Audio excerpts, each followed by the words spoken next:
It's a very humbling experience to somehow talk to people with insight and input also with regarding doon sa binibuild na solar system.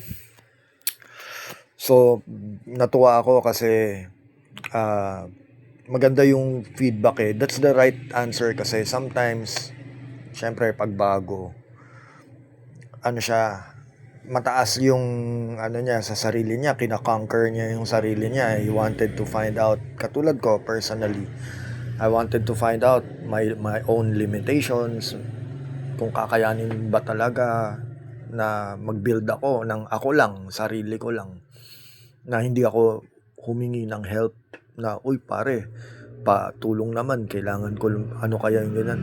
Oo, nandun, ang maibibigay lang advice, pero syempre, para sa mga baguhan, kailangan gawin nila eh. Kailangan matuto sila na ikaw magpihit ng tornilyo, paano mo malalaman kung mahigpit na or kung ano yung tama, eh hindi naman ikaw na naka-experience. So syempre, yun yung mga bagay na ano, na masasabi kong ako ang naka-experience at ako ang naka-conquer doon sa sarili ko. So, nasan ba yung box? Dito,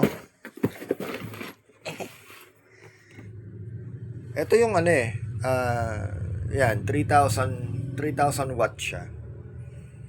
Sabi dyan, temperature reactive fans, turn your 12 volt battery into a 240 volt AC outlet, mounting points at each end, constant power output, 3,000 watts, included USB port. Yes, may USB port po siya. Yeah, made in China. Yung production nito is syempre China.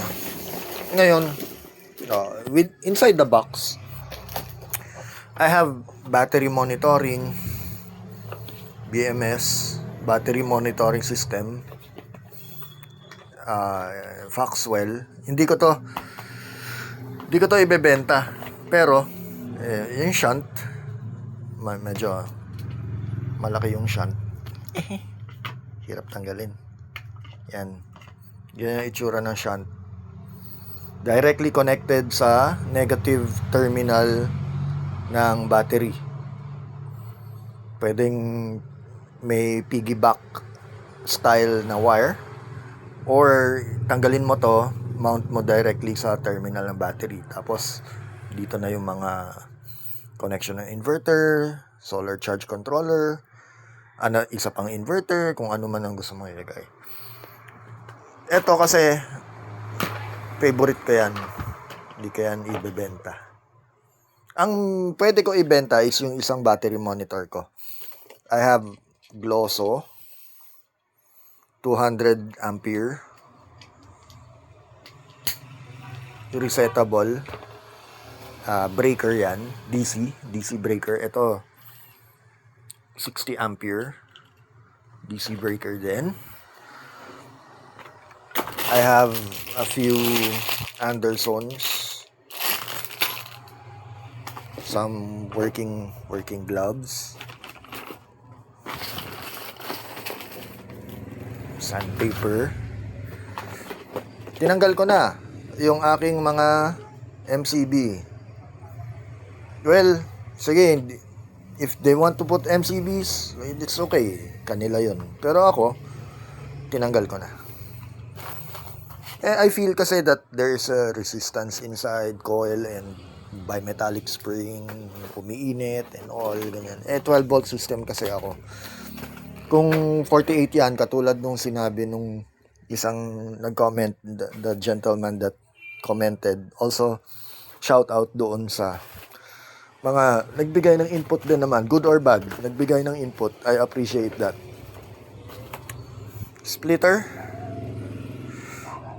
Anderson, saan ko ba pwede gamitin to?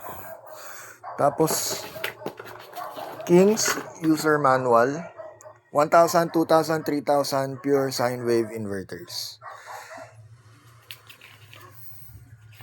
Itsura nito. Mga simple lang naman yan. May warranty pa pala to. 12 months limited warranty. Tapos Supra Center. Ito from kanila yan. Mga warranty nila yan. LVD relay, DIN type relay. Ito maganda. Kings ilaw, LED bar. Diba? 6-inch lethal single row light bar. Lethal talaga. Tsura niyan. Ayan, wow, ganda na. Spot yung gitna.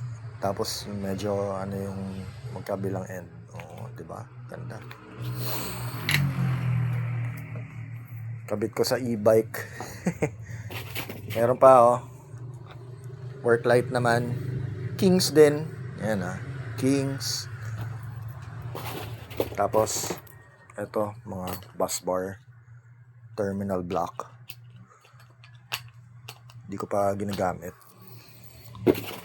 Tapos mga padding.